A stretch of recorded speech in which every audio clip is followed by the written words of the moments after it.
পাগল সেজে ভিডিও বানাতে গিয়ে বিপত্তি, স্থানীয়দের হাতে আক্রান্ত যুবক। ঘটনায় চাঞ্চল্য বোলপুরের জামবনি বাসস্ট্যান্ড এলাকায়। স্থানীয় ব্যবসায়ীদের অভিযোগ, এক যুবক পাগল সেজে প্রথমে শুয়ে পড়েছিল, তারপর হঠাৎই উঠে সবজির দোকান থেকে জিনিস তুলে খেতে শুরু করে, আবার ফেলে নষ্টও করতে থাকে। এলাকার মানুষজন প্রথমে ওই যুবককে পাগল ভেবে সেখান থেকে সরিয়ে দেওয়ার চেষ্টা করেন।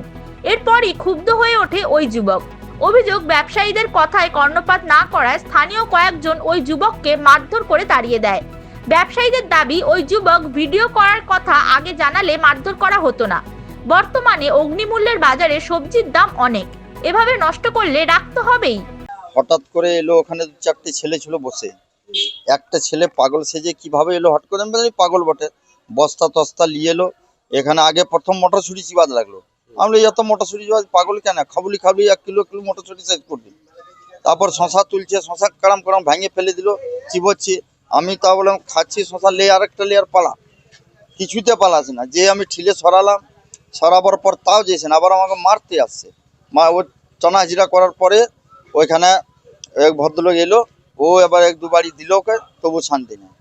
তবু আমাকে মারতে পড়ার পর শুনতেই রাজি না। সব কফি মফি ভরতে লেগেছে, বেগুন টেগুন সব ভরতে লেগেছে। হঠাৎ করে কারো ক্ষতি করলে কি ছেড়ে দেবে?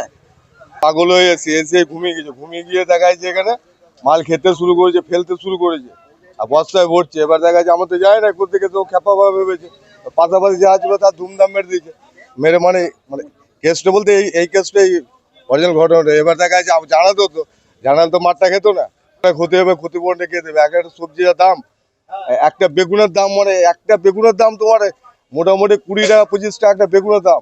একটা উচ্ছে 5 টাকা দাম। প্রত্যেকটা সবজির হাই দাম। অভিযুক্ত যুবক ইসলাম বাজারের মরুন্ডি গ্রামের বাসিন্দা সঞ্জু শেখ। তার দাবি, সমাজ মাধ্যমের জন্য ভিডিও শুট করতে গিয়েছিলেন তিনি। সেই সময় তার উপর চড়াও হন কয়েকজন। রাস্তায় তাকে মারধর করা হয় বলে অভিযোগ করেন সঞ্জু। তার দাবি, ভিডিও শুট করাকালীনই বচসা বাঁধে। মুহূর্তের মধ্যে পরিস্থিতি উত্তপ্ত হয়ে ওঠে। অভিযোগ, স্থানীয় এক রেস্তোরাঁ মালিক ও তার সঙ্গীরা তাকে শারীরিকভাবে নিগ্রহ করেন। তো ওরা পাশে এসেছে আর আছে, ঠিক আছে ভাই, আমাকে তা বলে কি এরকম কি মারতে হয়? হ্যাঁ, একটা ছেলেকে এরকম মানে না জানতে অজান্তে ভাই এরকম করলে হয়? হ্যাঁ, পাশে দাঁড়াও, ঠিক আছে, সব কিছু জানো, তারপরে করো ভাই। তারপর আমি সব বলে দিতাম যে ভিডিও করছি আর করছি, যদি বা বেশি বকবক করতো কিছু। ভাই এরকম ভাবে করবে জানতাম না ভাই। তাদের তারা মানুষ নয় ভাই। যদিও অভিযুক্তদের দাবি ঘটনাটি ভুল বোঝাবুঝির ফল। ঘটনার একটি ভিডিও ইতিমধ্যেই সোশ্যাল মিডিয়ায় ছড়িয়েছে। অভিযোগ ও পাল্টা দাবির মাঝে ঘটনার প্রকৃত রূপ স্পষ্ট নয়।